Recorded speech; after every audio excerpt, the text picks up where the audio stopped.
Eu já estou ao lado do presidente do Sindicato das Indústrias de Construção de Mato Grosso, Sinduscon, Cesário Siqueira Gonçalves Neto. Lembrando a você que pode mandar a sua pergunta ao nosso convidado por meio do chat no portal. Enquanto isso, vamos ao nosso bate-papo. Obrigada, presidente, pela presença aqui na RDTV. Obrigado a vocês pela oportunidade.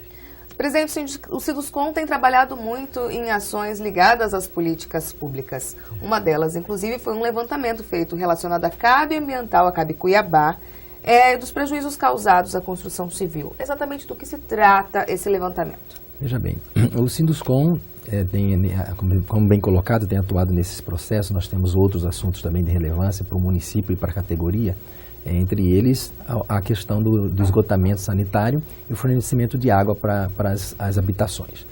Nesse contexto, é óbvio que aquilo que impacta com o Sinduscon são as habitações novas, né?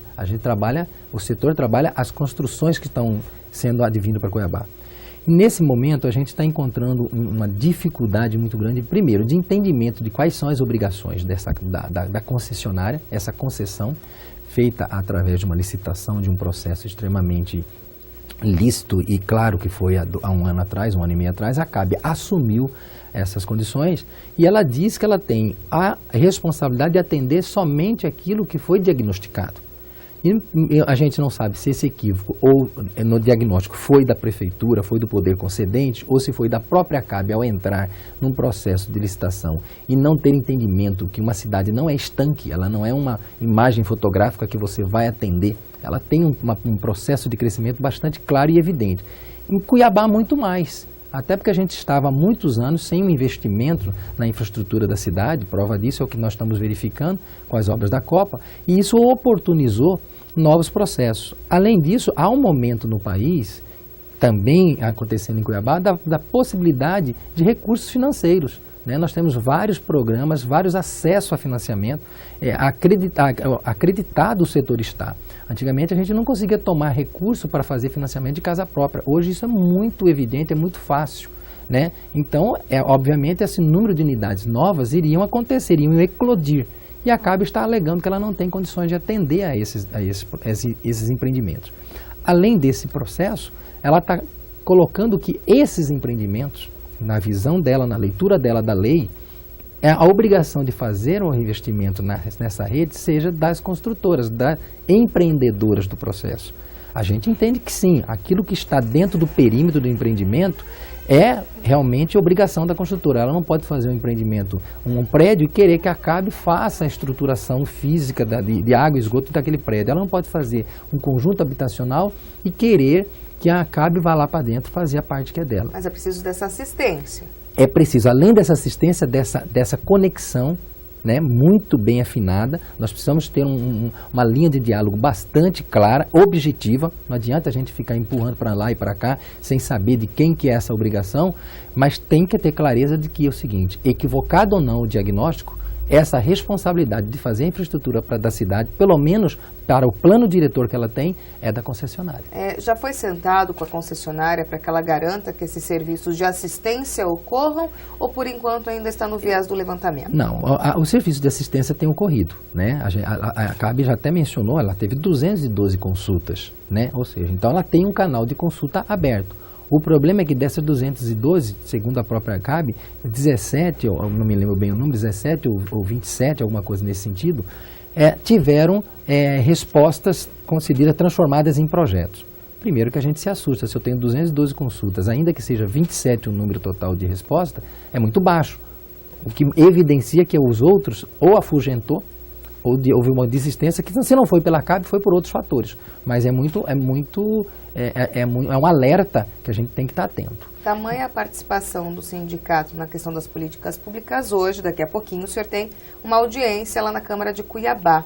Do que se trata essa reunião, essa audiência? É exatamente a gente tentar mostrar para a Câmara, como a gente fez com o prefeito, trazer o poder concedente através do prefeito e através da Câmara, que são as entidades que possam resolver isso, evidenciar que a gente precisa realmente acelerar esse processo, esse canal de conversa. A CAB tem sido aberta a essa conversa, mas as respostas não estão atendendo às condições. A gente diz o seguinte, para ser bem objetivo, como é que eu posso fazer um investimento de infraestrutura para levar a água para um empreendimento beneficiar toda uma bacia, entregar esse empreendimento com o consumidor para um ente que vai faturar no outro dia se ele não vai fazer nenhum investimento. Alguma coisa está equivocada. Nós não estamos dizendo que necessariamente a CAB esteja errada, mas alguma coisa está equivocada. Eu não posso obrigar o empreendedor a fazer uma infraestrutura, vamos usar um comparativo, fazer um PAC, né? Já que a CAB menciona que não houve o PAC, esse PAC não pode ser obrigado a ser feito por um empreendedor, porque nós temos aqui investimentos de altíssimo vulto, que não são impactados pelo financiamento. Isso é um outro processo que a gente precisa deixar bem claro a CAB. Esses entes envolvidos nesse processo, financiadoras, prefeitura municipal, SEMA, construtora, são extremamente sérios. Ninguém está aqui brincando de fazer casa. Nós estamos aqui construindo uma cidade porque aqui nós vivemos. Nossos negócios são aqui, nós queremos que eles prosperem. Falando em desenvolvimento de Cuiabá, a gente está falando muito de Cuiabá, mas também temos a questão do Estado. O sindicato atribui as questões do Estado. Sim. Como tem sido o envolvimento do Sinduscom nesse sentido, do desenvolvimento de Mato Grosso? Exato. Nós temos assim, quando a gente abrange mais, né, a base do Sinduscom, nós temos um assunto que nos é bastante demandado, que é o FUPIS, né? É a alíquota de ICMS para a construtora. Historicamente a gente tem, com a Secretaria da Fazenda, um embate que as construtoras, porque ela é consumidora final. Mas diante desse embate, foi sugerido há uns 8, 9 anos atrás, uma situação de um fundo de participação, que chama-se FUPIS, para conciliar. Então as construtoras aceitaram estabelecer uma alíquota de 3%, e isso tem trazido algumas distorções. A Cefaz, por sua vez, não regulamentou isso de forma correta, então se perde muito. Isso é um exemplo de coisa quando ela é um assunto estadual. Outras ações que a gente tem feito também é fomentar esse mesmo incentivo para a construção, como a gente está fazendo em Cuiabá, a gente está fazendo em todo o estado através de Edificar.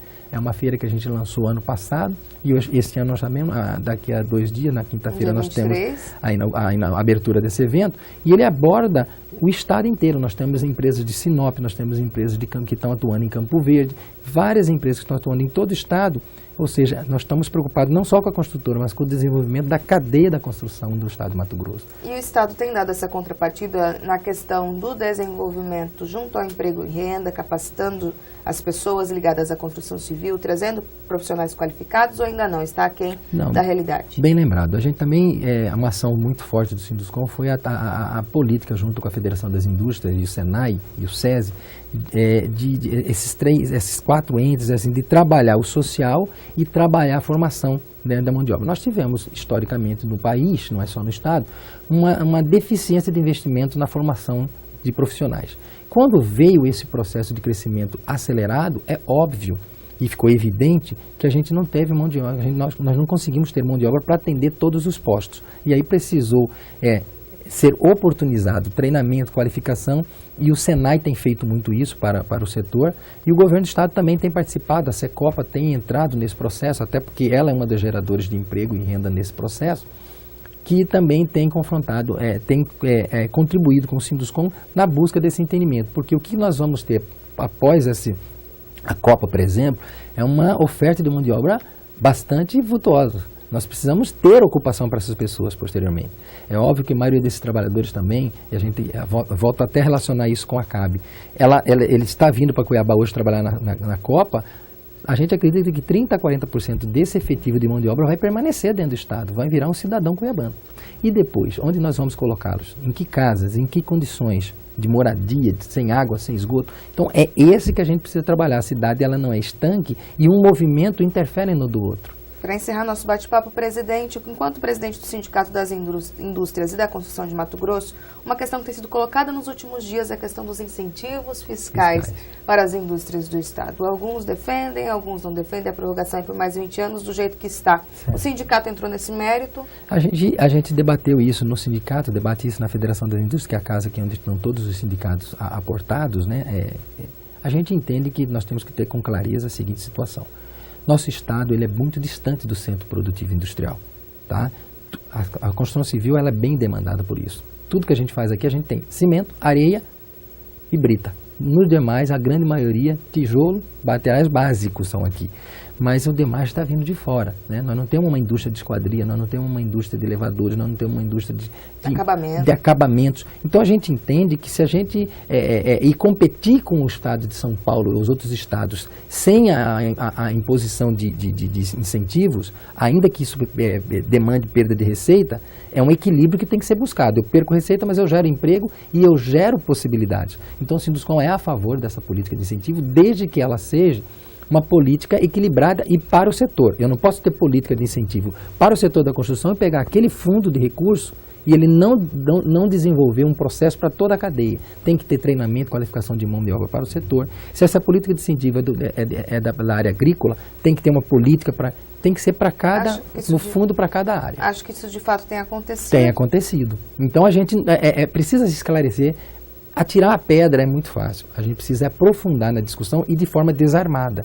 Aí que está a grande dificuldade. Essa é uma prática que o Sinduscom também tem aprendido. Nós estamos aqui dando... O grande momento do Sinduscom nós passamos a não discutir individualizações, passar a discutir o coletivo. Se a gente conseguir fazer esse exercício mais amplo, nós vamos ter uma sociedade melhor.